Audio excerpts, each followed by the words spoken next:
Gracias por venir. La intención de este seminario es un poquito seguir con una continuación con sabor un poco más como de mecanismo, más biofísico. La presentación de Jesús Pérez, que vino aquí la semana pasada.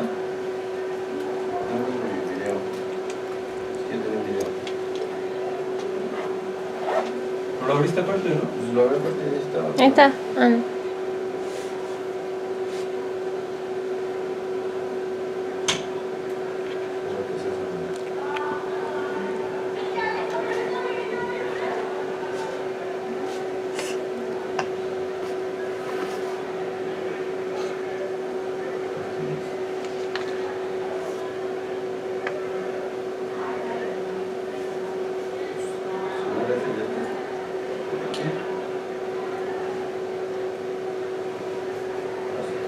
Les resumo el seminario de aquel en tal vez 30 o 15 minutos.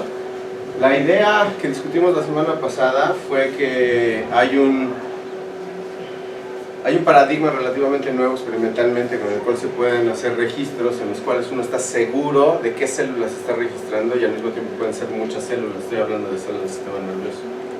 Son registros ópticos en los que uno pone, por ejemplo, una rebanada o en los ya más nuevos, en el tejido ya en vivo, un fluoróforo. El fluoróforo se carga en las células y entonces cuando las células producen potenciales de acción entra calcio y el calcio se liga al fluoróforo que está dentro de las células y produce una señal luminosa.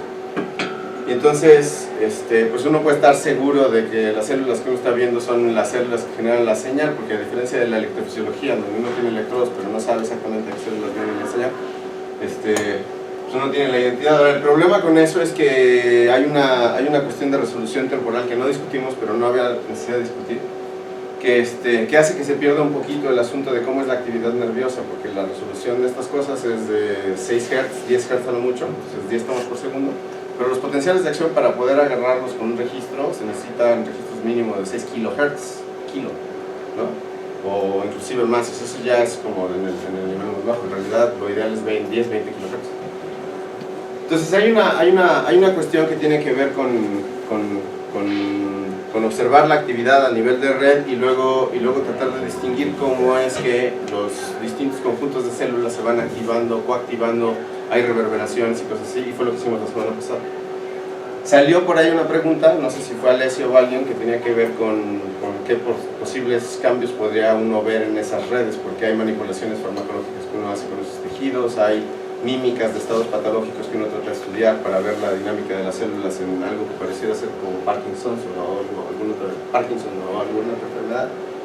Y salió otra pregunta que tiene que ver, que yo intervine, dije, es que las conexiones entre las células también cambian y cambian en tiempo real y cambian de distintas formas. Entonces les voy a contar de una forma en la que las conexiones cambian. Les voy a enseñar una serie de experimentos que acabamos de publicar hace poquito, que de hecho a mí me gustaron mucho, me emocionaron mucho por volver a... Son los primeros experimentos que hice en mucho tiempo después de que regresé a México. Entonces les voy a enseñar más o menos de qué se trató, de qué se trata la técnica experimental de la que estoy hablando, que presentó Jesús la semana pasada. Entonces vean aquí, ya se ven puntitos, se ven puntitos, ¿no? De hecho son conjuntos, son píxeles, pero en realidad se ven grupos de píxeles de repente como por aquí. Entonces cada grupo de esos de píxeles representa una célula. Entonces la idea es que si ese tejido está sano, pues uno puede ver actividad ahí. Sí pueden ver los foquitos de Navidad, ¿no? Entonces cuando vean que se prende y se apaga uno, eso quiere decir que una célula disparó varios potenciales de acción y se cayó. Y se ven varias células al mismo tiempo y uno podría ver la serie de tiempo y de esas redes y cosas así, ¿no?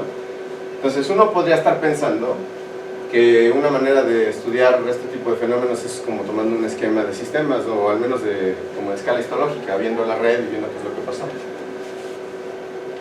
Pero, ¿Esa técnica detecta potenciales individuales o solo ráfagas? No, solo ráfagas.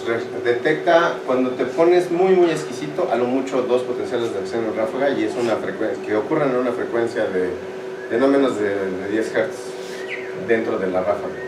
Entonces ahí hay un problema, ¿no? Acabamos de ver en un seminario el martes pasado que salió una técnica nueva en la que ya puedes detectar potenciales sencillos. Tiene otros problemas, ¿no? Nada es perfecto. Pero el punto pues es que nos vamos acercando a poder registrar varias células al mismo tiempo. ¿Qué eran estas puntos que se movían? Posible, el medio está haciendo todo el tiempo, está corriendo todo el tiempo. Entonces se ve un flujo aquí, muy probablemente es de donde venía la solución limpia, digamos, y hacia dónde va saliendo la solución sucia, ¿no? O no sucia, pero pues la que ya está usada. Entonces, bueno, se entiende más o menos cuál es la cosa, ¿no? Entonces, una intervención de la que estaba hablando la semana pasada era que, pues normalmente, cuando uno se fija en cómo son las conexiones en un par de células, hay fenómenos que se llaman potenciación, depresión, o de hecho una combinación de las dos, que puede ser potenciación primero, depresión después, que ahorita les digo en detalle, pero en esencia lo que dicen es que una célula puede responder más o menos al mismo mensaje sináptico de otra, sin cambiar mucho, ¿no? Nada más por un asunto de dinámica interna, de cómo son las sinapsis. Entonces vamos a hablar de eso por un momento. Y eso constituye un mecanismo con el cual, cuando uno construye una representación en términos de red de un tejido como este, pues hay que tomarlo en cuenta como para poder estudiar lo siguiente, que sería cómo son, por ejemplo, las topologías, cómo cambian, si hay topologías que yo puedo usar para clasificar estados que son representativos de patologías, de control, etcétera, o si en realidad me tengo que dar un pasito para atrás y verlo, ¿no? Entonces, entremos en los detalles. Les quería enseñar esto. Estos registros son relativamente fáciles de hacer, ¿no? Entonces, les quería presumir, lo hizo un niño de 10 años que agarró un ratón, hizo toda la preparación y todo, agarró las células y lo hizo, ¿no? En un verano hace ya una cosa. Entonces, bueno, entremos en detalle. El título, mil disculpas, no lo cambié, pero estaba yo en la mañana jugando con otros ministerios un poquito penosos. Pero en esencia la idea es la siguiente. Lo que vamos a ver es cómo cambian las conexiones entre pares de células y luego las vamos a clasificar. La clasificación está en un modelo que está siendo analizado y la geometría del modelo es lo siguiente que viene. Entonces eso era la parte como del plan original de la presentación, y lo que les voy a enseñar es en esencia los resultados experimentales. Les voy a enseñar cómo funciona el modelo más o menos, pero no les voy a enseñar el análisis del final, ¿no? Espero que me perdonen la parte de la geometría que no va a estar, pero que sí tiene la intención de enseñar. Entonces, bueno, este es trabajo que originalmente estaba haciendo con Janet, que tuve el honor de trabajar con ella haciendo los experimentos, pero además después pude estar en su comité doctoral. Fue una maravilla poder verla graduarse. Elvira Galarraga y José Vargas, que trabajan en fisiología, que son los asesores de ella, y últimamente con Guillermo Licón, que se acaba de ir a Inglaterra, pero teníamos las últimas noches muchos temas. Es que le pusimos noches reproductivas de las noches, diré porque eran muy productivas las noches, no por otra cosa. Entonces, bueno, voy a hablar desde una cosa que se llama plasticidad sináptica, y la idea es que la comunicación entre dos células, pensada en términos de sinapsis químicas ahorita, o sea, nada más liberación de neurotransmisor de una célula que voy a llamar presináptica a una célula que voy a llamar postsináptica, es plástica. Eso quiere decir que puede cambiar, y ahorita les voy a enseñar algunos de los tipos de cambios que pueden hacer. Entonces, como mecanismo del libro de texto, esto ya es más o menos viejo. La idea es la siguiente: piensen en que esta parte representa una membrana presináptica, y entonces puede ser una terminal de un axón, por ejemplo. Y ya si son más avanzados, pues también puede ser una dendrita de otras cosas. Las sinapsis no nada más se dan de axones a otras cosas, ¿no? Entonces, cada vez que se produce un potencial de acción en esta célula que tiene esta membrana, se produce una depolarización, y esa depolarización termina en una serie de eventos que llevan a la liberación del neurotransmisor. Entonces, el neurotransmisor está representado por estas bolitas, y el neurotransmisor está encapsulado en vesículas. Entonces, esa liberación de neurotransmisor es una liberación que hasta la fecha pensamos que ocurre por paquetes. Las vesículas son como bolsas que tienen la misma cantidad de mandado, más o menos detalles. No es así, pero se puede pensar que en promedio en realidad son el mismo número de bolitas aquí que acá, ¿sí? Entonces eso es importante, porque lo que pensamos cada vez que se libera una de estas vesículas es que hay un mensaje que en su momento una serie de personas, pero Katz y Mieledi en particular, llamaron liberación cuántica, ¿no? Y le llamaron cuanta a la cantidad de neurotransmisor que venía en una vesícula. Entonces, ese es un elemento importante. Entonces, ¿de qué depende? Depende que cambie la comunicación entre dos células. Pues tal vez de que el número de vesículas que se liberan cuando haya un potencial de acción sea distinto, ¿no?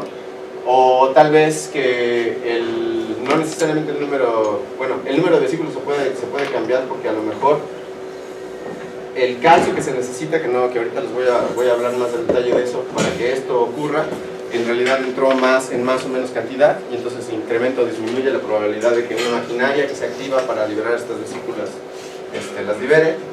Y otras cosas. Les voy a hablar solo de la parte presináptica en lo que a remodelo se refiere, porque también hay una parte posináptica. Este neurotransmisor viaja por difusión, son a lo mucho 20 Armstrongs, 30 a lo mucho, y se liga a receptores en la membrana posináptica, y cuando se liga a esos receptores se generan señales bioquímicas o eléctricas, hay un mecanismo de transducción ahí. Entonces, ya se imaginan que la respuesta de la membrana postsináptica pues depende no solo de lo que pasó acá, sino también de cómo funcionan esos receptores y qué está pasando de este lado, ¿no? Entonces, los resultados experimentales que tenemos sugieren que al menos lo que nosotros estábamos haciendo es presináptico, y ahorita les enseño los detalles, ¿no? Eso no quiere decir que sea así en todos lados, esto es en el estriado. Entonces, en más detalle, la idea es que si hay un potencial de acción, entra un poquito de calcio en el espacio de la célula, en el espacio presináptico, y ese calcio activa una maquinaria que eventualmente genera el fenómeno de la liberación de neurotransmisor. Entonces, hay dos escalas temporales en las que podemos ver cambios en esa comunicación. La primera se llama plasticidad a corto plazo, y es la que vamos a ver nosotros aquí. Y es una plasticidad que uno ve en tiempo real, casi en milisegundos, mientras uno está haciendo el experimento. Hay otra que se llama plasticidad a largo plazo, que depende de poner más proteínas en esta membrana y poner más proteínas en la otra, y una bola de otros cambios que mínimo toma 30 o 40 minutos ver. De eso no vamos a hablar hoy. Entonces, esta plasticidad a corto plazo pues depende en mucho de cómo se da este mecanismo también de transducción, en el que hay calcio, el calcio activa una maquinaria y se liberan las vesículas. Ese es el fenómeno. Entonces, una cosa que hay que considerar es que la escala en la que estamos hablando, estos son, digamos, 10-20 Armstrongs, la membrana tiene 3, 4, 5 Armstrongs de ancho, los potenciales de acción ocurren en escala de milisegundos, entonces pone uno junto toda esa historia, y es dificilísimo estar manipulando todos esos detalles experimentalmente. Se pueden manipular algunos, pero no otros. Entonces lo que hicimos fue tratar de hacer algo experimental que pudiera acoplarse con modelos. Entonces hay un paradigma que podemos apreciar muy bien en el estriado, en donde nos construimos todo un ensayo. Entonces, rapidísimo, una revisión de anatomía del estriado que tiene que ver mucho con lo que habló Jesús la vez pasada. Entonces, imagín, esta cosa representa la corteza. Entonces, la corteza le habla al estriado, y el estriado es un lugar en donde la gente piensa muy a grosso modo que se guardan programas motores. Y eso quiere decir que la actividad de las neuronas del estriado resulta en movimientos estereotípicos. Entonces, por ejemplo, ir a levantar la pluma así es el resultado de muchos ensayos, que está aprendido de una manera como exquisita en el sistema nervioso, y en el estriado es donde empiezan muchos de esos movimientos. Entonces yo vine y agarré la pluma, y no vine y me estrellé con el papel, ¿no? Por ejemplo. Eso quiere decir que el patrón de contracciones durante todo el proceso de ida y de lo que siga, tiene que tener patrones temporales de activación entre neuronas que también están coordinados, y además hay una bola de cosas que involucran ajustes. Por ejemplo, no es lo mismo que yo hubiera estado parado así, que yo hubiera estado parado así, etc. Todo eso, de alguna manera, el estriado lo modula, entre otros lugares también el cerebro. Entonces, en el estriado llega información de la corteza, también llega información del tálamo, hay un rollo ahí de intercambios, y dentro del estriado hay, en esencia, y ahorita me voy a contradecir, dos tipos de neuronas. Hay unas que se llaman neuronas espinosas medianas, que son el 95% de las neuronas, y de esas están divididas en dos, es más, ahora ya pensamos que hasta en 3 tipos, pero son el 95%. Esas son las que están representadas aquí en rojo, y en rojo nada más, ¿no? Estas son el 95% de las células. Esas células son células de proyección del estriado, eso quiere decir que sacan axones del estriado. Entonces son importantes porque son las que mandan los comandos que resultan de la actividad en el estriado a otros lugares.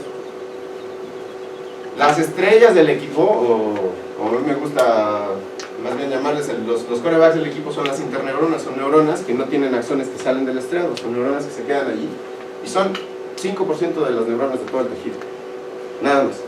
Y de esas, hay menos del 1% a veces que son colinérgicas, que son muy importantes para generar procesos de plasticidad en el sistema nervioso. Entonces, una cosa que pasa en el estriado, a nivel de arquitectura local, es que si yo tomo una neurona espinosa mediana, le voy a poner M de mediana, ¿no? Esa neurona tiene un radio de a lo mucho 75 micras, ya me estoy pasando, en realidad son como 50 en promedio, 100 en los casos más extremos, en el que puede verse una interacción sináptica con otra célula dentro del mismo estriado, puede ser otra neurona espinosa mediana con probabilidad 0.95, ¿no? O otra célula. Entonces la idea es que si los axones de esta célula, si el axón de esta célula saca sus proyecciones hacia otros lados, tiene colaterales que en este radio pueden establecer comunicaciones sinápticas, ¿sí? Es un radio chiquito, de eso habló Jesús la vez pasada. Hay interneuronas, por ejemplo, se supone que aquí hay una de esas interneuronas, hay unas que se llaman fast spiking, entonces le voy a poner FS. Esas interneuronas, de hecho vienen en el siguiente esquema que les voy a mostrar, tienen unos axones larguísimos y unos campos dendríticos larguísimos. Estos son de una escala, obviamente no es la escala que estoy poniendo en el pizarrón, pero esta es de una escala de un milímetro más, de un milímetro más o menos. A veces más chiquitos, a veces más grandes. El punto es entonces que se forman como paquetes, ¿no?, de neuronas que están conectadas con alta probabilidad dentro del estriado.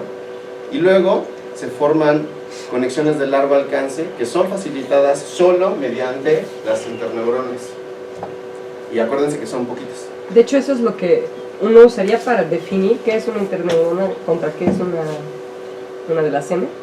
Pues ¿O sí. no? O sea, ¿cuál es si no la clasificación, o el criterio que usas para clasificarlas de esa manera? Estrictamente hablando, las interneuronas son las que no sacan axones del tejido en cuestión, en este caso del estriado. Entonces, las M sí. Las M sí, esas sí van al pálido y al cerebro medio y un montón de lugares. Entonces son neuronas de proyección las que sí sacan sus axones del tejido en cuestión. Bueno, entonces, lo que hicimos fue diseñar un experimento basado en los resultados de Jesús, del que nos enseñó la semana pasada. Se forman ensambles de neuronas. Y lo que él nos enseñó fue que conjuntos grandes de neuronas estriadas que son presumiblemente espinosas se prenden juntas y se apagan juntas y luego hacen ahí como juegos, ¿no?, en los que se forma una red. Y entonces yo ahorita les estoy hablando a ellos, pero después me volteo y estoy hablando acá con ellos, y entonces hay neuronas que pertenecen a 2 o 3 redes al mismo tiempo durante el registro, ¿no? Y hay algunas que son de esas que hablan a varios grupos durante el registro, que parece ser son interneuronas por otras pruebas que hemos hecho. Esa es una conjetura todavía, pero ya está como más solidificada. Entonces la pregunta inicial era... ¿M son qué tipo? ¿Son GABA? Esa es otra, bien, gracias. Las neuronas en este tejido, excepto las colinérgicas, que son menos del 1%, todas sueltan un neurotransmisor que se llama GABA. Y el GABA lo que hace normalmente es inhibir las células. Inhibir quiere decir bajar la probabilidad de que una célula, si recibe comunicación sináptica, vaya a disparar, ¿no?, vaya a producir potenciales de acción. Pero eso no es cierto siempre. De hecho, el GABA tiene una cosa importante. Esto no es parte de la plática, pero de todas maneras a lo mejor es un concepto que sí. De hecho, yo le dije a Jesús la semana pasada que se pasó porque dijo, es GABAérgico, y no explicó. Cuando una célula hace conexión con otra, vamos a suponer que tenemos una conexión así y hay una sinapsis, y ves, es GABAérgica. Entonces GABA llega y activa los receptores acá. Hay un potencial transmembranal, el potencial es la diferencia potencial dentro y fuera de la célula, que se puede medir en milivolts, y ese potencial se mide, por ejemplo, con un electrodo. Entonces uno tiene el electrodo en la célula y uno mide. Si se activa esta sinapsis, uno va a poder ver en tiempo una cosa así, una deflexión así. Esto sería una corriente, y en este caso sería una corriente que después de un cambio de signo por convención se puede interpretar como excitación. O sea, piénsalas al revés. Esto es excitación entonces, y esto es inhibición. Inhibición quiere decir en realidad que el potencial de la membrana de la célula subió cuando esto pasó. Inhibición quiere decir que el potencial de la membrana bajó en términos generales. Ahora viene un contraejemplo.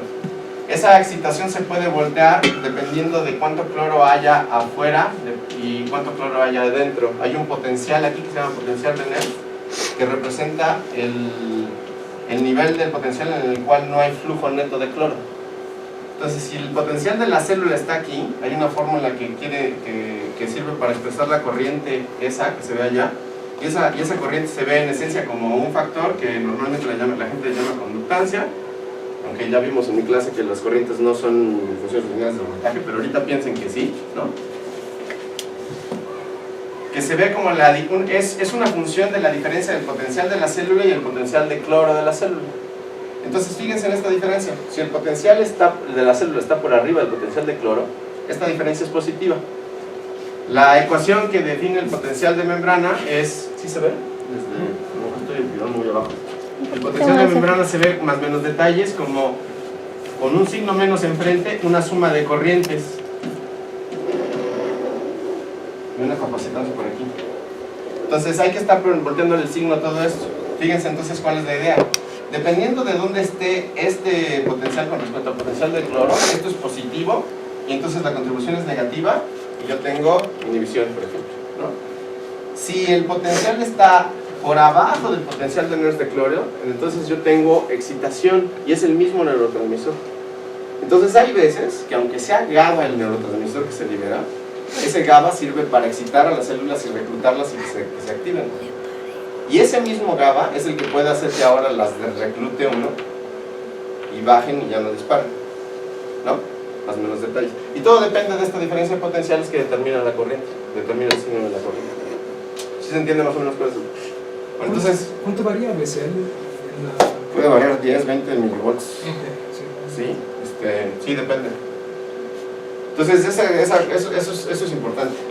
Entonces bueno, la idea es entonces en fijarnos en las interneuronas y como además está el rollo este de Chucho, ¿no? De que ya sabíamos que las conexiones de largo alcance eran como las que determinaban qué arreglos se formaban, ¿no? Entonces nos diseñamos un experimento en el cual vamos y metemos, déjenme ver otra vez mi dibujito.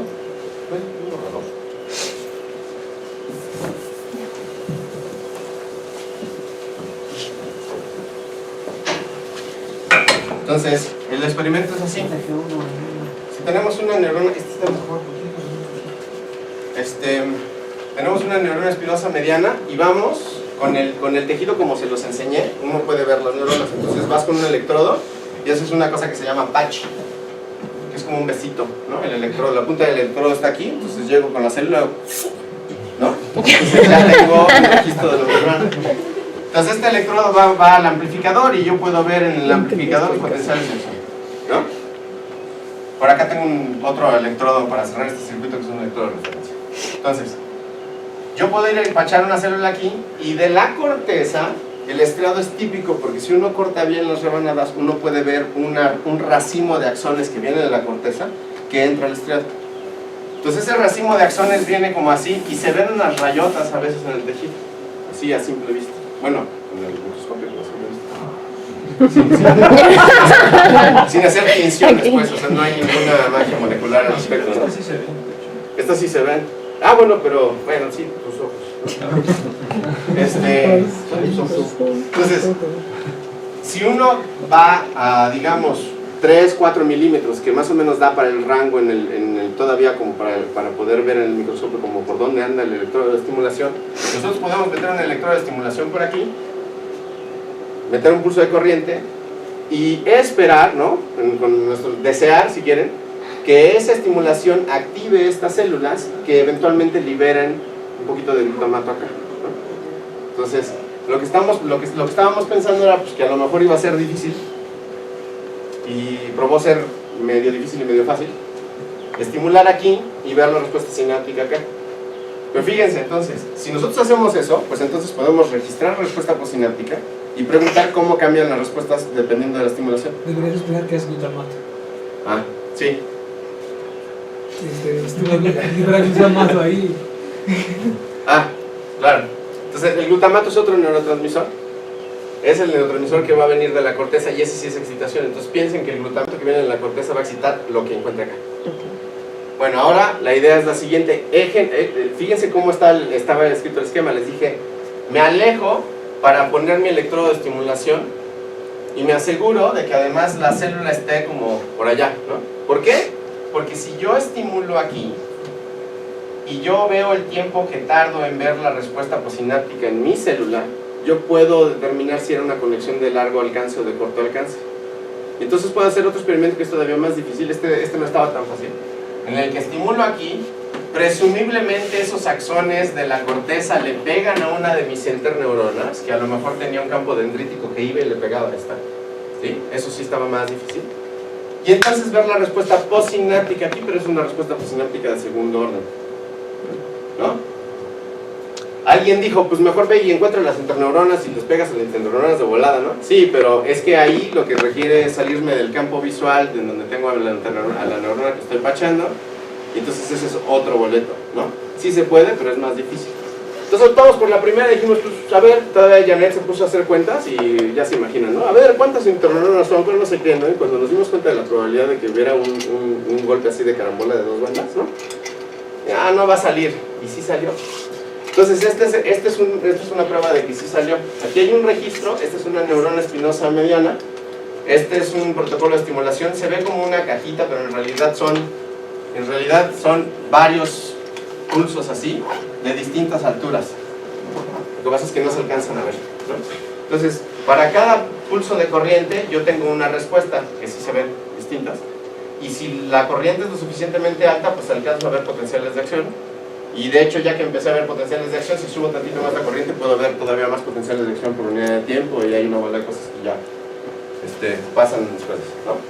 Entonces la idea es que aquí estábamos estimulando la misma, estábamos pachando la misma célula y estábamos estimulando en un lugar lejos de la corteza. Y empezamos a ver más o menos cuánto tiempo de conducción era y todo, y nos dimos cuenta que sí podíamos agarrar, moviendo el electrodo de estimulación, aquí, podíamos ver que la célula que estábamos registrando allá abajo producía distintos tipos de respuestas postsinápticas. Y entonces nos dedicamos a muestrar. Entonces fíjense, aquí hay un resumen, este es nada más un resumen para garantizarles, ¿no?, a los que estén más metidos en el rollo de la electrofisiología, que de veras estábamos pachando la célula y que tenemos un registro fidedigno. Esta es una gráfica que muestra la corriente de estimulación que uno puede poner y el voltaje en estado estable que uno puede registrar ahí. Y acá lo que tenemos son 4 registros muestra que ilustran los tipos de respuesta postsináptica que vimos en las células. Entonces, por ejemplo, las trazas grises representan las respuestas postsinápticas, las corrientes postsinápticas que estaban dibujadas aquí, porque ya borré, ¿no? Con trenes de pulsos a 20 Hz, entonces los pulsos venían cada 50 milisegundos y a veces los cortamos a 10 Hz, entonces al revés, ¿no? Cada 100 milisegundos. Entonces la idea era dar trenes de estímulos y ver cómo era la respuesta repetida, y si dentro de esa repetición veíamos un fenómeno que ya estaba documentado, que era el rollo de la plasticidad. Entonces fíjense, los pulsos, estas flechitas representan los tiempos de estimulación. Se estimula la célula en cuestión, se produce una conexión sináptica acá. La respuesta sináptica promedio es la roja. Son varios, es un protocolo que son como 10 veces, ¿no? Se repite como 10 veces.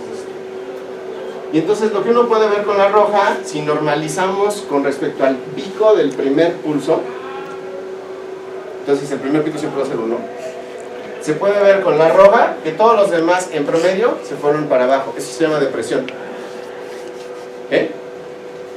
Entonces, si yo pongo el electrodo acá, depresión. Si yo lo ponía de otro lado, me podría salir uno como esta azul, por ejemplo. Eso se llama facilitación. Entonces vean los pulsos. Aquí la idea es que los primeros pulsos son chiquitos y conforme va avanzando el tren se van haciendo más grandes. ¿Sí? Es la misma célula recibiendo sinapsis de la misma otra célula que no conocemos, pero sabemos que es una estimulación, es una comunicación sináptica. Y luego hubo otras, que de hecho todavía estamos haciendo experimentos a ver cómo es que sale este rollo, que muestran un perfil que no tendríamos otro nombre mejor que bifásico. Por el asunto que nosotros decimos que bipolar, pero pues no. Entonces la idea, fíjense, es que si nosotros pensamos en la corriente postsináptica como la respuesta que recibe la neurona después de que le llegó tantito neurotransmisor, pues depende de qué respuesta sea esa, porque si le dices 2 veces lo mismo, en una de esas la respuesta ya es me vale, o la respuesta es, ah, sí, ya te escuché, ¿dónde voy? ¿No? Que sería lo de la facilitación. Entonces aquí están esos 4 ejemplos, y aquí hay otro que nos pareció importante poner, pero que en realidad para fines de nuestra clasificación era depresión, ¿no? Y es un ejemplo en el cual la base, digamos, de los pulsos, donde se fueron regresando después de, bueno, a la llegada del siguiente, fue subiendo. Y eso no pasaba en los otros. Esas también ahorita son objeto de estudio, mientras les digo, hay ahorita de hecho un estudiante que estaba haciendo un experimento, ¿no? Porque con estas la facilitación puede ser de 2 tipos, no solo los picos eran más grandes, sino además la base estaba elevada, ¿no? Entonces, bueno, ahí está la idea. Entonces, la pregunta es, ¿ahora qué? ¿No? ¿Cómo es que puedo describir esto? Entonces, primero, pues habrá que describir nada más esos datos como para sacar una mejor idea de cómo hacer un modelo o algo por el estilo. Entonces, empezamos a ver, por ejemplo, que si nosotros poníamos estímulos de mayor intensidad acá, pues generábamos respuestas que eran más fuertes en términos de la corriente postsináptica que se generaba. Y entonces, vean, aquí ven el número la estimulación, la intensidad de la estimulación en este eje, y en este eje la amplitud de la corriente postsináptica. Y entonces vean, aquí hay un ejemplo, ¿no? De las rojas, cómo se ve conforme va incrementando la estimulación, cómo va cambiando el tamaño de la corriente postsináptica. Ahora, acuérdense que las rojas eran las de depresión, ¿no? Entonces, estas que son las facilitadoras, miren cómo va subiendo, pero cuando se fijan en la amplitud, de hecho hay algo importante. De hecho, la amplitud de la corriente postsináptica no es igual para las que excitan que para las que inhiben. Entonces, eso también es importante computacionalmente, porque quiere decir que necesitas más o menos sinapsis dependiendo de cuál quieras para generar un efecto del que tú quieras, ¿no? Y luego estaba el bifásico que como que tenía ahí dotes de las dos, ¿no? Porque tenía una respuesta máxima como en medio, pero si pensamos en reclutamiento como la pendiente de esta sigmoide, ¿no? ¿Qué tan rápido es reclutar una respuesta dada al estímulo? Pues esta como que estaba por arriba, por abajo, por arriba, ¿no? Ahí en medio hay algo, ¿no? Marco, perdón, o sea, entonces de acuerdo con esto nos estás hablando como de la posibilidad de que exista una sinapsis con sintaxis continua, por decirlo de algún modo. Pues no, o sea, sí, que tienes como un gradiente. Pueden cambiar, bueno, las palabras que te habla una neurona, o las palabras que escuchas de una neurona, si tú eres otra, por ser precisos, pueden ser distintas, ¿no?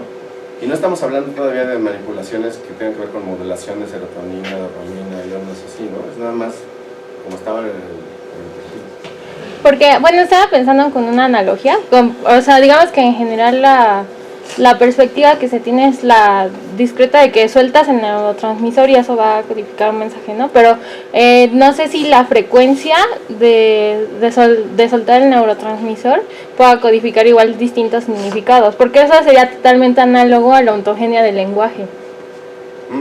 Puede ser. O sea, el lenguaje sensulaxo en especies no humanas, claro. ¿Nos puedes explicar después? Sí. Admito ignorancia del tema. Pero bueno, a ver, más o menos, a lo mejor lo que voy a decir va más o menos por ahí, ¿no? Esto fue para un patrón de frecuencia específico, porque primero nos estábamos enfocando en tratar de sacar estas respuestas y nos topamos con esto, ¿no? Entonces todo esto es a 10 o 20 Hz, dependiendo de qué es lo que hayamos hecho. Y ya en una serie de muchos otros experimentos, en otros lugares, no en el estriado, la gente ha demostrado que sí depende de la frecuencia haber facilitación o depresión. Es más, puede haber facilitación para algunos y depresión para otras frecuencias de estimulación, los trenecitos, ¿no? de estímulos que tengan. Entonces, esto es alto dependiente de la frecuencia que nosotros utilizamos. La razón por la que utilizamos esa frecuencia es porque nosotros sabemos que las neuronas, las interneuronas que vemos en el tejido, disparan más o menos a 10 Hz. Entonces nosotros dijimos 10, 20 Hz, dependiendo de la mímica que queramos hacer. Entonces, bueno, con ese caveat, pues parece que reclutamos distinto a las neuronas que se deprimen y las neuronas que facilitan su respuesta, y las neuronas bifásicas también. O sea, esta es una gráfica, las unidades de aquí hagan de cuenta que no están, o sea, nada más piensen más arriba, más abajo. Resulta que el reclutamiento en términos de la pendiente de esa gráfica que está acá, pues es mucho más alto para las neuronas que deprimen y bajo para las neuronas que son bifásicas y para las neuronas que son facilitadoras. Entonces, eso ahorita lo vemos en términos de mecanismos. Tiene un poco de sentido, pero todavía había que ver un par de cosas, ¿no? Entonces, antes de ver si nos aventábamos por un modelo, pues primero queríamos saber como qué es lo que podríamos hacer para manipularlo, porque esto es nada más como estímulo-respuesta.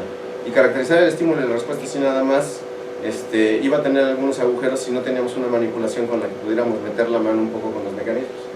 Entonces, aquí hay esta es una ilustración de un artículo de revisión que salió hace, no sé, 2 o 3 años, en el cual la gente que hizo el artículo, la línea de trabajo del laboratorio tiene que ver con inervación dopaminérgica. Entonces, la dopamina es un neuromodulador que se encuentra en el sistema nervioso en casi todos los tejidos, que es producida por un conjunto muy pequeñito, hasta donde sabemos, sí hay otros, pero este es el fuerte, un conjunto muy pequeñito de neuronas, que cuando nos hacemos viejos se empiezan a morir, y por eso a algunas personas les da Parkinson. La enfermedad de Parkinson es una enfermedad en la que ya no hay dopamina, y entonces no se pueden producir un montón de actividades normales en el sistema nervioso, y en particular, como hay un montón de dopamina en el estriado, y si quitamos la dopamina la red cambia, pues una de las cosas que se ven en el estriado es que tenemos un montón de deficiencias motoras, ¿no? Entonces no podemos empezar movimientos o no podemos cambiar de movimiento una vez que ya estamos haciendo algo repetitivo. Hay un montón de caracterizaciones a nivel de comportamiento. Entonces ellos lo que hacen es un experimento en el que tienen situaciones de control, registran, hacen cosas, y luego otro experimento en el que tienen el tejido pero sin dopamina. Entonces, normalmente, como lo hace Chucho, por ejemplo, que creo que le preguntaban la vez pasada, lo que uno hace, ahorita les voy a enseñar una ilustración, uno inyecta solo de un lado en el cerebro medio, que es donde están esas neuronas donde hay dopamina, lesiona el tejido y entonces ya no hay dopamina en todo ese lado del cerebro y en particular en el estriado.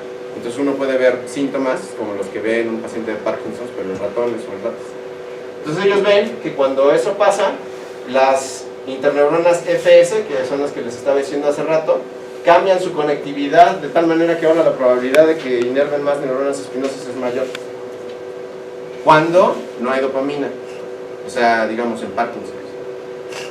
Si se fijan en las espinosas, en lugar de fijarse en las FS, la situación control, que es la de arriba, es esta, y la situación cuando no hay dopamina es esta. Entonces fíjense cómo hay muchas más flechas entre las espinosas, que son las azules y las amarillas. Entonces la idea es que la red cambia por completo y de una manera en la que no necesariamente uno puede decir si es mejor o peor para el movimiento, al menos a nivel de tejido. Además cambian, por ejemplo, las conexiones también entre las interneuronas. Por ejemplo, esta verde es otro tipo de interneurona, y esta verde, cuando no hay dopamina, cambia mucho sus conexiones con respecto a las espinosas, ¿no? Y normalmente no es así. Entonces, eso, la evidencia que discutió Chucho la semana pasada, y estos experimentos nos llevaron a hacer un experimentito chiquito en el que nosotros hicimos una lesión para la luz, ¿no? A ver si se puede ver. ¿Se alcanza a ver una parte verde aquí? Sí.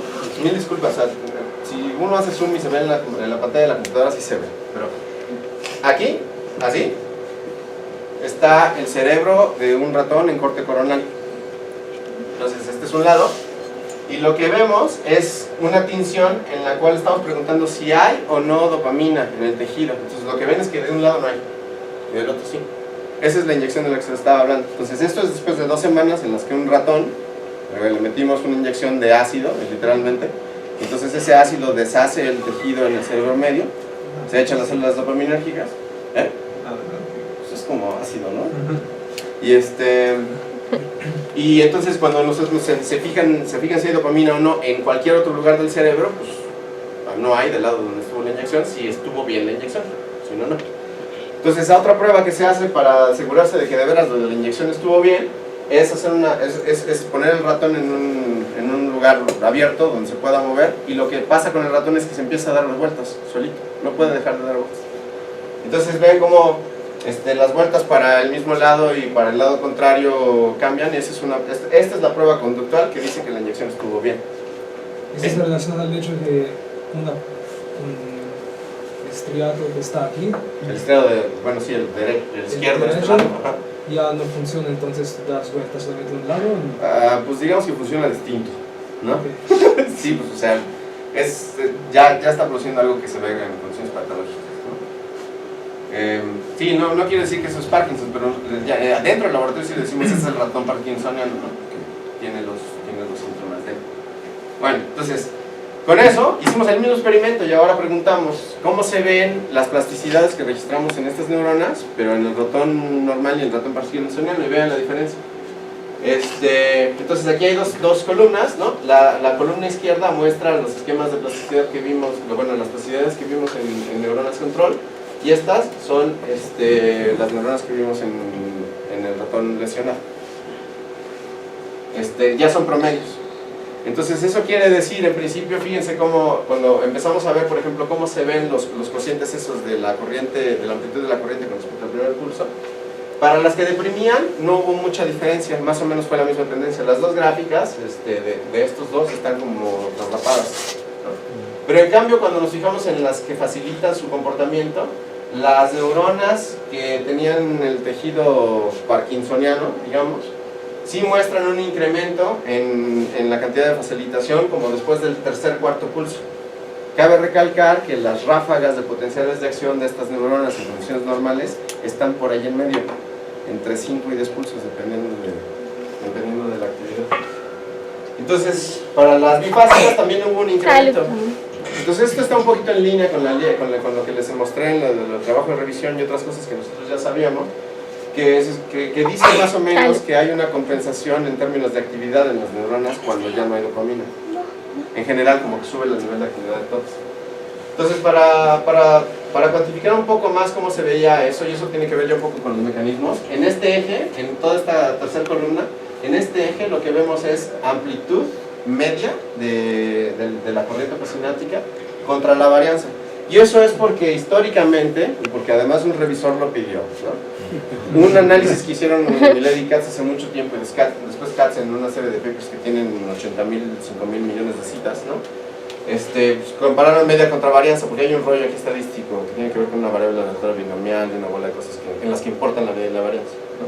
La relación media-varianza para hacer los procesos. Entonces, pues hicimos las cuentas. Y lo que sí vimos es que, independientemente de que en realidad no sea la mejor manera de representar nuestros datos, el asunto es que sí hay diferencias entre los dos grupos, entre el grupo, digamos, de ratones lesionados y los controles, en los casos en los que hay facilitación y en los bifásicos, pero no en los que deprimen, ¿no? Entonces, en línea con lo otro. La línea de base se alteró muchísimo también, ¿no? La línea de base, sí, de hecho aquí ves más como de la amarilla, ¿no? Sí, ya de la abajo. esta. Vamos muchísimo más fácil. Sí. Esto, déjenme les digo, sobre todo a los estudiantes, este fue un torito, porque agarrar los datos y tratar de quitar esa línea de base de los datos fue todo un rollo, que habría que hacer nada más un seminario para el rollo de los métodos computacionales que salieron de esto. Y es una cosa fácil, bueno, digamos, es simple pero no simplista, ¿no? No fue trivial hacerlo. Entonces, bueno, el rollo es que salieron diferencias que son fundamentales, pero que se apuntan más o menos en la misma línea que nosotros ya sabíamos que iba a pasar. Entonces hicimos las cuantificaciones otra vez, pero ahora en términos de lo que hubiera sido. Las líneas punteadas son las que salieron en los datos de control, y las líneas nuevas son las de los ratones parkinsonianos. Entonces vean también que hay un cambio, por ejemplo, sobre todo en el comportamiento de las bifásicas. Ahora sí ya están en medio de las depresivas y de las facilitadoras, ¿no? También se ve un poco más ruidoso en términos del índice de reclutamiento que calculamos, la relación de la corriente máxima con respecto a qué tan rápido se veía un cambio en la corriente, y eso está allá, ¿no? Entonces fíjense cómo las rojas en la situación de control están más o menos al mismo nivel, más o menos, ¿no? son datos. Pero estas otras estaban repartidas como a lo vertical, ¿no? Entonces, parece, de mínimo, lo que podríamos decir es que el tejido es mucho más ruidoso en términos de esas variables que estaban cuantificadas antes, ¿no? No podemos decir exactamente cómo todavía, pero en eso estamos trabajando. Entonces, lo que hicimos... Más heterogéneo, ¿no? Pues sí, tal vez. Una cosa que no sabíamos, por ejemplo, y no está mal admitirlo, ¿no? Es La neurona que nosotros estábamos haciendo que soltara neurotransmisor sobre nuestra neurona, la que teníamos en el batch, pues no sabemos cuál era. No sabemos si era una fast spiking o si era una LTS o las otras. No tenemos idea de cuáles eran.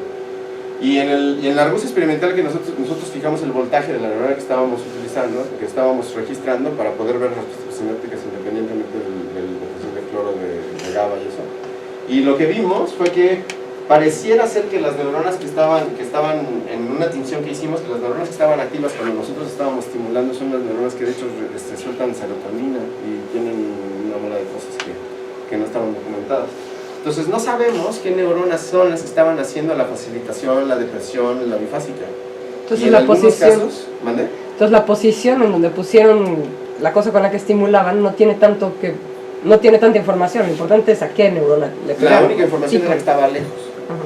¿no? Porque lo que queríamos era una neurona que fuera del largo alcance. Ya.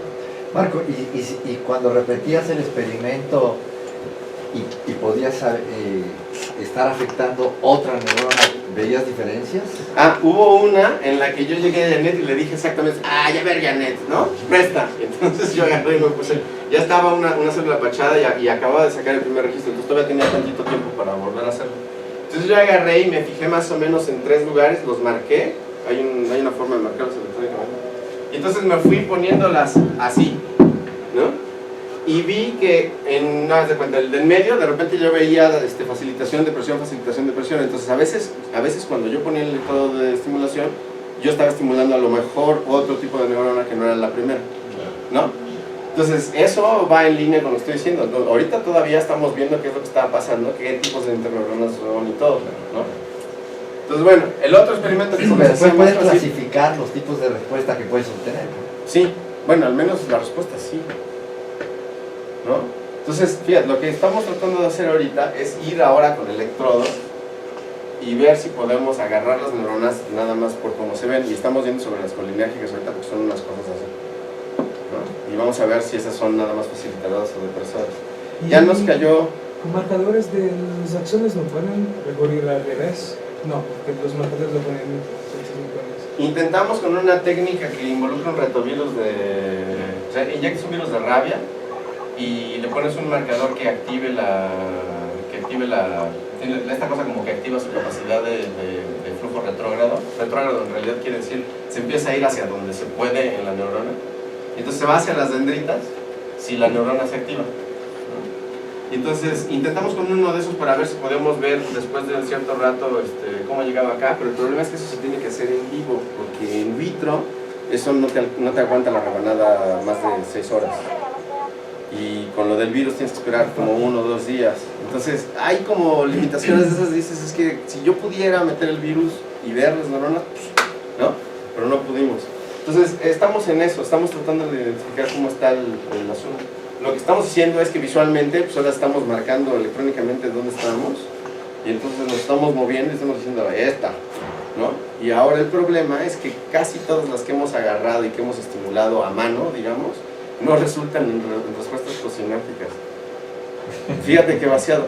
Tiene mucho sentido, porque cuando nosotros estimulábamos el racimo de axones, pues los axones se esparcen y seguro alguna colateral de esos axones le pegaba a alguna neurona que sí le venía a dar a la nuestra.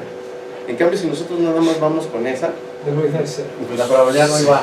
sí, ¿no? Y yo pensaba al revés, de hecho, al principio, no, pues tiene un sentido, le pegas a los axones y va, ¿no? Entonces, bueno, esa es una bronca. Entonces, ahora, los mecanismos, ¿no? La facilitación normalmente se le atribuye a que el calcio se va acumulando dentro de la célula conforme van llegando los impulsos. Entonces ustedes piensan, son los estímulos que recibe la célula, bueno, los potenciales de acción de la célula presináptica. En cada uno de esos potenciales de acción entra tantito calcio y ese calcio activa la maquinaria presináptica. Pero ese calcio, pues hay una maquinaria que también lo bifrea, como se diga en español, lo recoge, lo que sea, ¿no? Y entonces, pues el calcio se ve así y luego se ve así, ¿no? Entonces, en la constante de tiempo de bajada de la concentración de calcio en la terminal, pues está el secreto de si puede haber facilitación o no, porque esa constante de tiempo es larga, ¿sí? Entonces, llega el siguiente pulso y todavía no alcanza a bajar lo suficiente y vuelve a subir y ahora ya está más arriba que la vez pasada, ¿no? Todos han visto tal vez el problema de los dientitos con la concentración de droga en la sangre con depresiones extraordinarias. No. Pues la idea es que te doy cierta droga, ¿no? Tienes una concentración en tu torrente sanguíneo y eso va bajando, te doy la siguiente toma, ¡pum!, otra vez, ¿no? Y otra vez baja, y dependiendo de cuánto espacie yo las dosis, pues voy viendo si se facilita o si nada más se queda en el mismo nivel, ¿no? Bueno, pues más o menos una cosa así pasa con el calcio y eso está documentado en otros tipos de sinapsis, acá no. Entonces pensamos que los incrementos del calcio residual iban a ser como la razón por la cual nosotros viéramos facilitación. Ahora, la depresión normalmente se atribuye a otra razón, y es que las vesículas están como si fueran paracaidistas, literalmente. De hecho, hace poquito Fernández de Miguel publicó un artículo en el que discute eso y después confesó que tiene ahí los datos, ya me los enseñó, o sea, sí es neta, pero todavía no lo publica, porque no sabe todavía cómo hacer esto, que es algo nuevo, relativamente hablando. Las vesículas se pensaba que estaban en la membrana así nada más, y hay microscopía electrónica que muestra las bolitas y la membrana, ¿no? En un montón de preparaciones. Pero no se sabía cómo era el mecanismo de liberación, la exocitosis de las vesículas, y normalmente lo que la gente pensaba era que había alguna proteína que agarraba literalmente la vesícula y le pegaba, la vesícula tiene una membrana, que agarraba la membrana de la vesícula y la pegaba a la membrana de la célula, y otra que estaba del otro lado y entonces la agarraban la membrana y la hacían así. Pero eso no estaba demostrado. Imagínense la resolución con la que se tiene que hacer eso, y además es un proceso dinámico, ¿no? Bueno, pues Fernández de Miguel hizo una cosa técnica ahí en Stanford hace poquito, en la que vio que en esencia sí hay una proteína que y ya estaba caracterizada desde antes, que agarra la vesícula de un lado, así como si le agarra la camiseta, se la pega a la membrana, agarra la otra, se la pega a la otra y le hacen como huevo. Y sí es como la gente pensaba, pero ahora sabemos que de veras es así, ¿no? Entonces el problema con eso es que hay varias vesículas que están allí en la membrana alineadas. Se llama Readily Releasable Dock, que es como el almacén de vesículas listas para liberarse o algo por el estilo, ¿no? Y entonces para distintas neuronas el almacén es distinto. Entonces hay algunos en los que son 10, otros en los que son 5, y tiene una constante de tiempo de relleno ese almacén también.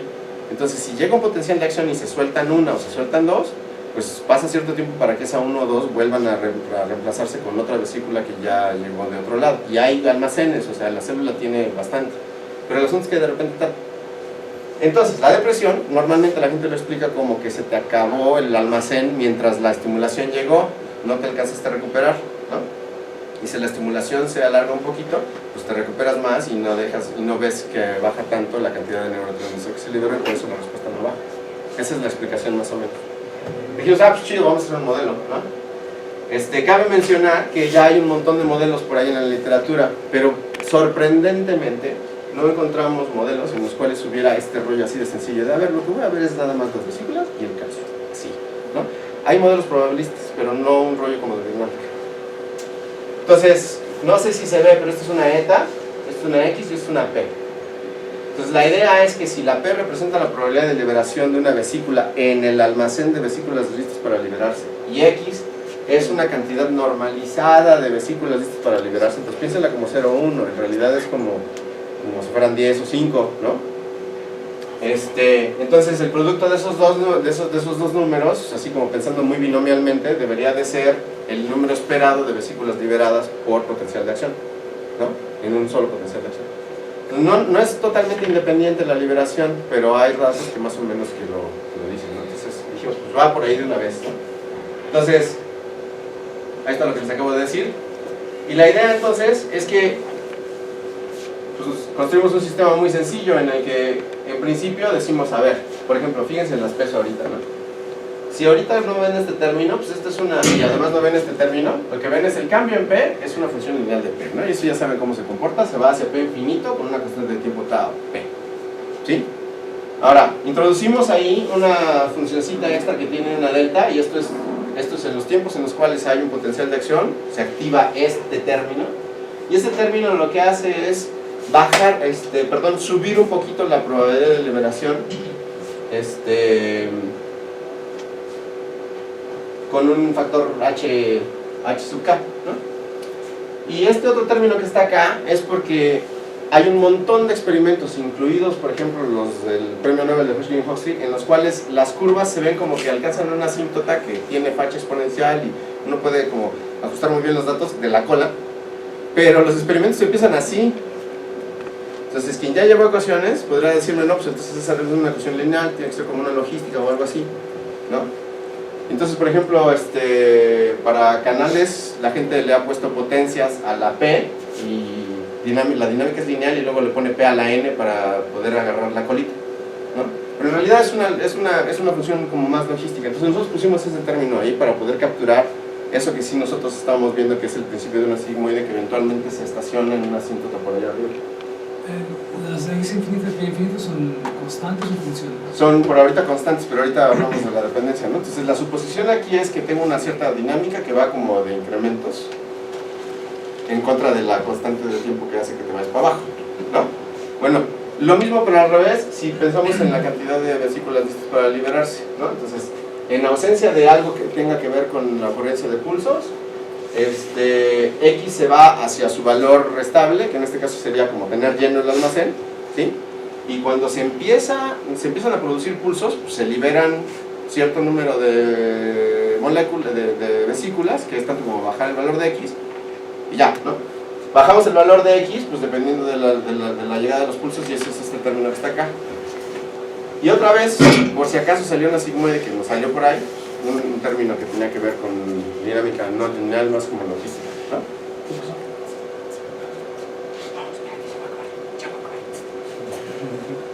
Entonces esa es la idea, ¿no? O sea, una cosa sube y la otra cosa baja y tiene que ver con esta dinámica como de pulsitos. Presumiblemente la combinación de las constantes de tiempo es la que nos va a dar el rollo de la facilitación de la depresión. Porque en una de esas podemos recuperar muy rápido el rollo de las vesículas, pero no necesariamente hacer que el calcio baje rápido, y pues eso va a hacer que eventualmente se liberen un montón de vesículas, ¿no? Eso sería el caso de la depresión. Y podemos hacer la facilitación al revés, ¿no? Si se recuperan muy rápido las vesículas, entonces yo siempre tengo vesículas y nada más sube, por ejemplo, la P, pues ya tengo facilitación, ¿no? Y la bifásica, pues hay una cosa media. Y Memo predijo al revés, que no hemos visto experimentalmente nosotros, pero Elvira Galarraga con un estudiante ya vio en el tálamo, que es así, que es el bifásico pero volteado, ¿no? Entonces bueno, ahorita lo que les voy a enseñar es nada más qué pasó con este modelo. Suposiciones, porque antes de que diga Alessio, ¿no? No, pues es que yo ahorita digo y no ¿De qué cumplo, depende, ¿no? no? Sí, de qué depende, ¿no? Entonces, por ejemplo, esta tau, a ver, ¿en qué nos quedó? En la probabilidad de liberación, para empezar. Esta tau depende de qué tan efectiva es la maquinaria dentro de la célula para llevarse el calcio, o tal vez para desactivar ese calcio que estaba allí, porque tiene que ver implícitamente con la maquinaria que agarra las vesículas, no nada más con el calcio, ¿no? Entonces, hay como una bola de parámetros que tienen que ver en esencia con qué tan rápido es la desactivación de la maquinaria en general. Puede ser calcio, pueden ser las moléculas, ¿no? Los CAM-CAMs y todo eso. Eso es tau. La P infinito, que es el valor máximo, pues tiene que ver ya con un rollo como de... El estado de de la sinapsis en ese momento, ¿no? Exactamente. Y eso por sí mismo es un problema. Que es lo que tú dijiste al principio, ¿no? Sí, eso es una bronca, de hecho. Porque esta por sí mismo podría ser una función que te preguntabas, creo, con el infinito, ¿no? Entonces, bueno, esto, lo de la sigmoide, esto ya es un asunto más como de dinámica al principio. Y este factor también es importantísimo. Este factor es el que dice qué tanto crece la P en cada pulso. El efecto, la fuerza del efecto. La fuerza del efecto, ¿no? Entonces, eso puede tener que ver con la cantidad de canales de calcio en la membrana, con la modulación de la activación de los canales de calcio en la membrana, etcétera, etcétera. Entonces, si viste un león, esa H sube o baja, ¿no? Porque a lo mejor pues, hay canales de calcio que son más prontos y acomedidos en abrirse, ¿no? Entonces, depende. Luego, la tau, esta tau que es, le pusimos aquí tau R porque es como una tau de recuperación, tiene que ver con la cantidad de vesículas normalizada, ¿no? Y eso pues tiene que ver con qué tan efectiva es la maquinaria molecular que está ahí en la membrana de regresar las vesículas desde los almacenes, o inclusive de tratar de desalmacenar las vesículas aunque no tengan que ver con la maquinaria de la membrana. Entonces, también involucra un montón de términos, un montón de variables fisiológicas involucradas, ¿no? Luego, la X infinito, pues eso hasta ahorita pues era un 1 o un punto negro, jugámoslo con muy pocos valores, pero si lo hubiéramos puesto en términos como de números, si este hubiera sido un modelo discreto que hubiera sido más chido hacer, pero era otra bronca, ¿no? tendría que haber variado un montón, porque en el estriado hay células, las espinosas que nosotros estábamos registrando hay, les dije, de 2 tipos y pensamos que hasta 3, y de hecho el número máximo de vesículas que uno ve en la sinapsis que están ahí cerca, en algunos casos son el doble o la mitad, dependiendo de qué células estemos viendo y con qué tipo de sinapsis. Entonces por eso era conveniente poner una cantidad normalizada, porque dijimos, el máximo, lo que quiera que sea el máximo, y lo que nos importa ahorita es ver la respuesta posináptica, después vemos. Pero entonces ahí hay otra, digamos, otro agujero listo para que alguien meta la pala y empiece, ¿no? Y de hecho ahí metió la mano Memo y fue donde empezó a hablar de la bipolaridad esta volteada, ¿no? Entonces bueno, ya está. La Tau, no sé qué. Bueno, este no tiene mucho chiste porque en realidad este representa el número promedio de vesículas liberadas una vez que yo ya conozco la P. O sea, eso no, nada más hay una suposición de algo que pareciera ser como binomial, si ustedes lo piensan así, y ya está. Entonces creo que eso es todo. ¿Contra qué datos pruebas ese modelo? Pues ahí va, ¿no? Una pregunta más. ¿Por qué? Se parece mucho a la dinámica de gating, ¿no? Sí. El primer término. Sí. Entonces, ¿por qué usar deltas, que son como una aproximación de los potenciales de acción, y no poner... Pero la dependencia de acción infinito no era tanto de factores de física, sino realmente de V. Entonces, que cuando V sube, X infinito sube y X sube. ¿Por qué no intentar? ¿Hay una razón precisa para no hacer esto? A ver, déjalo digo de una manera que no suene... En lo que les voy a enseñar al ratito, que va a ser ya con datos, no es una delta, ¿no? Okay. Eso ya fue una función que parece como una función alfa, si lo viste, como las de Neuron, por ejemplo, son así, que en realidad describen cómo es el perfil del calcio, ¿no? Hay una función más continua, más amigable y además más realista, digamos. Pero Sí, aquí tienes un efecto en todo o nada, ¿no? Yo lo llevo. Pues corre, ándale, rápido. Si quieres, yo voy. ¿Sí? Sí. Pues corre. La delta es como un efecto todo o nada, pero como dice él, podría tener una graduación, ¿no? Sobre todo en la subida, que es lo que preocuparía, ¿no? No tanto en la bajada, que es la que ya captura la tabla, ¿no? Sí, totalmente de acuerdo. La razón por la que les puse esto aquí es porque yo les iba a enseñar el análisis que ya les dije que no se puede enseñar, que es lo que estábamos haciendo Memo y yo, pero ahorita ves por qué, ¿no? Porque es fácil con eso, ¿no? Ahora, en mi defensa puedo decir que las corrientes posinápticas sí se ven como cuasi verticales en la subida, y de hecho el truco que hacía José para analizar los datos antes, le decía a sus estudiantes, si tú ves una corriente posináptica que se ve así, esta no es totalmente vertical, ¿no? La delta sería una cosa que brinca quién sabe dónde y empieza a bajar, ¿no? Pero a partir de aquí, ¿no? No tiene esta subidita, pues. Entonces lo que les decía José antes a sus estudiantes es, tú fíjate en esta parte, ajustas la constante de tiempo y luego la extrapolas hacia atrás y ahí es donde empezó el curso para ti, y así analizas los datos. O sea, para fines analíticos ha servido, ¿no? Entonces depende, eso... Pero para las amplitudes no iba a servir para nada, porque no tienes forma de saber dónde estaba este pico. Y eso es una bronca, ¿no? Entonces, bueno, esta es como la primera aproximación es la versión para hacer cosas analíticas del modelo. Y en realidad esta es una función más suave que puede empezar con una función alfa de las de...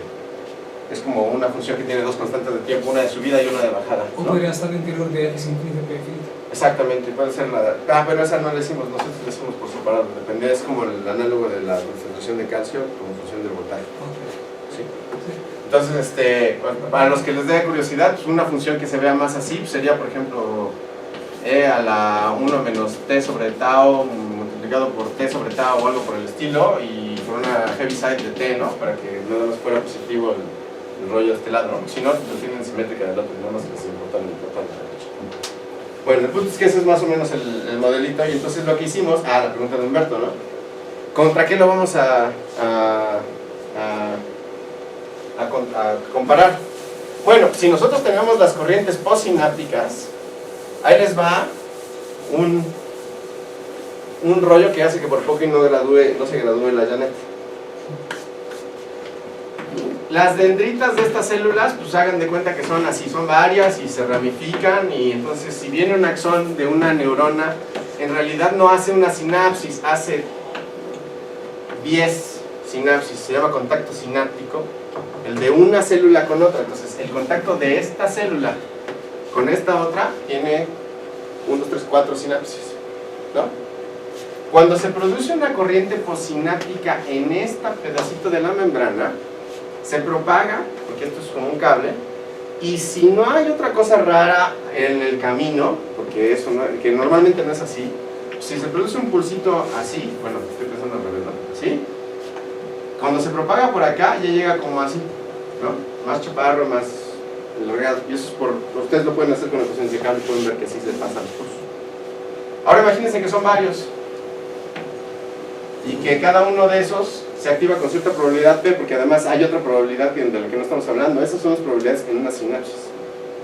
Pero cada uno de estos ocurre con cierta probabilidad P, porque si se libera un neurotransmisor, ese neurotransmisor llega a sus receptores y entonces se genera el pulsito en ese lugar de la dendrita, ¿no?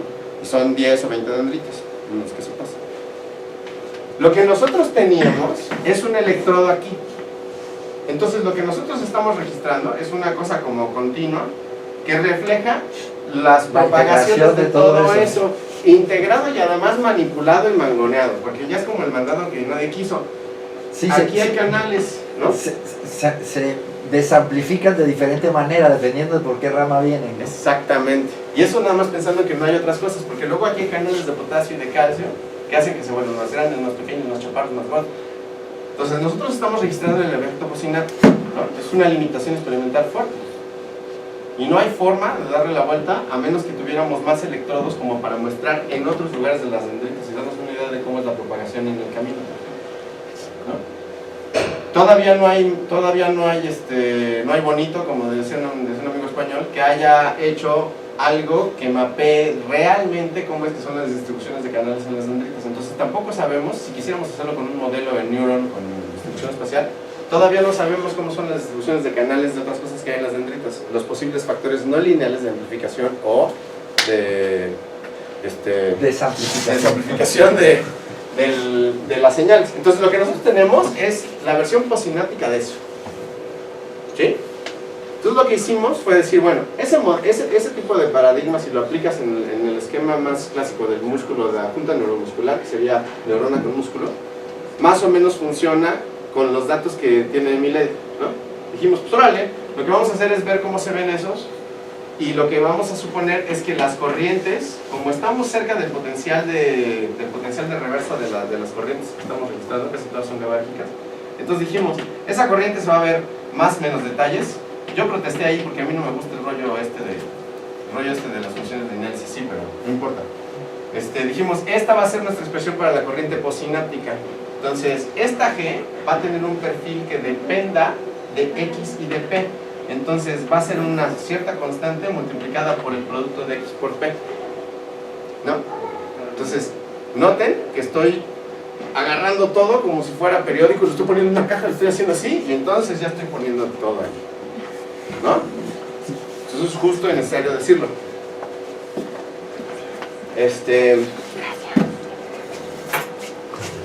Entonces ya me curé en salud, porque yo ayer estaba criticando a alguien que dio un seminario que yo estaba diciendo que no tiene ninguna relevancia biológica y no estaba, porque no tiene las suposiciones. Ya les di las suposiciones, ahora ya es válido. Ahí. No, pues hay un montón de trabajo que hacer aquí, eso es lo que estoy diciendo, ¿no? O sea, hay un montón de cosas que no sabemos y que por eso es que tenemos que hacer esto. Es una primera aproximación. Sí. No, y admitiblemente es porque de veras no sabemos más. Si no, podríamos modificar este término, ¿no? De manera más explícita, pero no podemos. Ahora, los datos que nosotros teníamos sí contenían información sobre esto ya aglutinado. Pues para ver si estoy subiendo, GCP son presinápticos. Sí. Ok. Entonces, bajo la suposición de que la activación de los receptores postsinápticos nada más depende del número de receptores, nosotros teníamos datos que aglutinaban todo esto en esta cosa que estábamos registrando. Esa es ya la justificación de decir, no, sí se vale, pero ya les dije por qué hay una bola de problemas, ¿no? O bueno, conceptuales.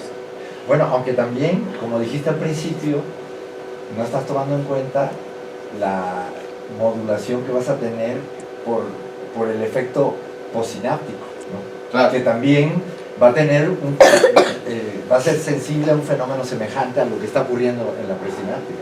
Así es, ¿no? Ahora, de todas maneras, todo eso de alguna manera la A lo hace así. Entonces, hay un artículo muy bonito de Redman y de Walmsley como finales de los 80s y principios de los 90s, en los que él va y pregunta eso. Dice, a ver, si yo pongo algo así, ¿qué tan mal estoy?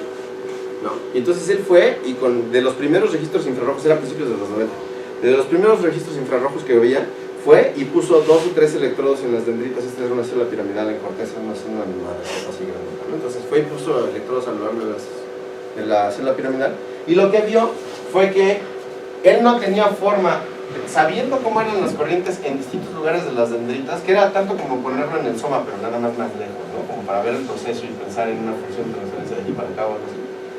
Y lo que concluyó fue que no podía predecir, sabiendo estos, cómo era en el soma. Y entonces dijo, pues lo que voy a hacer es ver la distribución de los potenciales posinápticos en el soma. Y se dio cuenta de que los potenciales posinápticos en realidad se ven como funciones binomiales negativas, una cosa por el estilo, ¿no? No eran como las binomiales de Katz. Entonces esa es la defensa de por qué sí se vale hacer esto, ¿no? Porque Redman midió en piramidales y dijo, no se puede, por esos factores que tienen que ver con cómo le pasan los impulsos a las dendritas. Entonces, habiendo dicho eso, del modelo saco cómo se ve la amplitud de la corriente posináptica y la comparo con mis corrientes posinápticas y ajusto, ¿no? Entonces, ¿qué hora es? Porque ya son 7:19, ya voy a acabar. Entonces, fíjense, esto es nada más lo que ya explicamos con la dinámica de los pulsitos, me lo voy a brincar. En esencia lo que dice es que P va creciendo si los pulsos son lo suficientemente cortos. Y lo mismo para X, pero al revés. Y entonces aquí hay una comparación de los datos. Aquí se ven las flechitas que tienen que ver con los pulsos de llegada. Los datos son los que están aquí en los colores, entonces rojo, azul, verde, en situación de control y para los ratones parkinsonianos. Y las otras dos líneas que se ven por aquí son la X y la P, porque nosotros en el modelo sí podemos desmenuzar la X y la P, entonces los pusimos.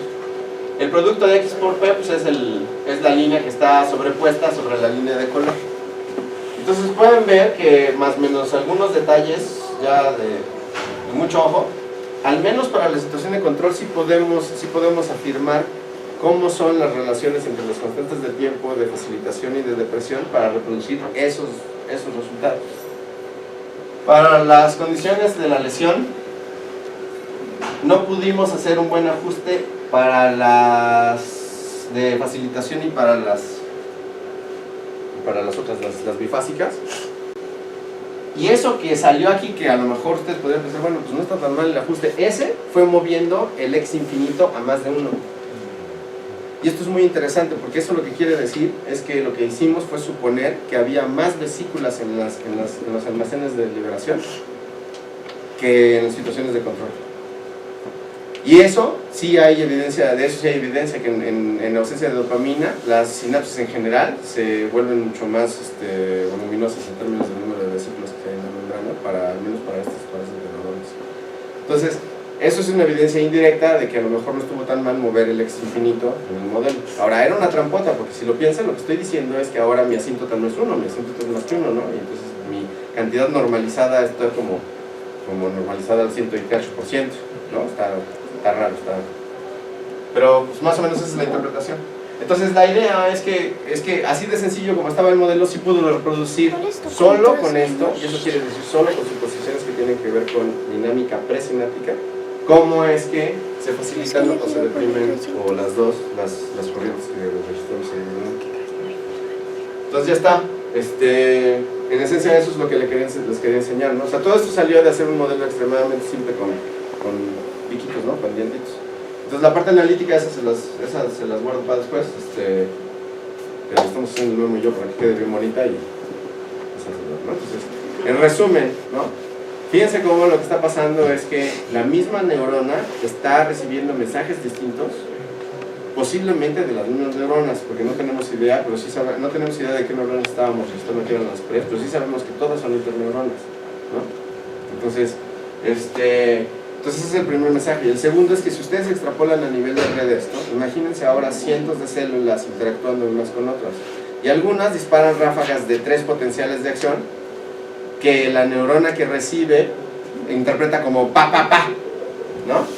Y algunas otras disparan ráfagas de 7 potenciales de acción en algún momento dado, y entonces ese mismo pa, pa, pa ahora se vuelve una respuesta que se deprime, ¿no? ¿Cómo van a ser las actividades de las células correspondientes en el resto del tejido dependiendo de si tenemos facilitación de presión o combinaciones de las anteriores? Esto es determinista, ¿eh? Además, piensen en la representación que tienen. Entonces ya hay una bola de resultados de red, de esos también los estamos cocinando, ¿no? Pero ya está también, en los que vemos que hay un montón de topologías asociadas a las conexiones funcionales en términos de correlaciones de actividad, ¿no? Que resultan nada más de introducir tantito distintos los balances de presión, con facilitación, con no sé qué, ¿no? Y no estamos cambiando quién con quién, y ese es el punto que yo hacía la vez pasada con eso, ¿no? Al menos para las redes como están en el sistema nervioso, no se vale pensar en que quién con quién es bueno en términos de representación. Es quién con quién y cómo. Porque si no es cómo, en realidad no tienes algo como lo que pasa en el sistema nervioso. ¿Estamos? Entonces, bueno, ese es el mensaje fuerte. ¿Sí? No sé si tengan preguntas o...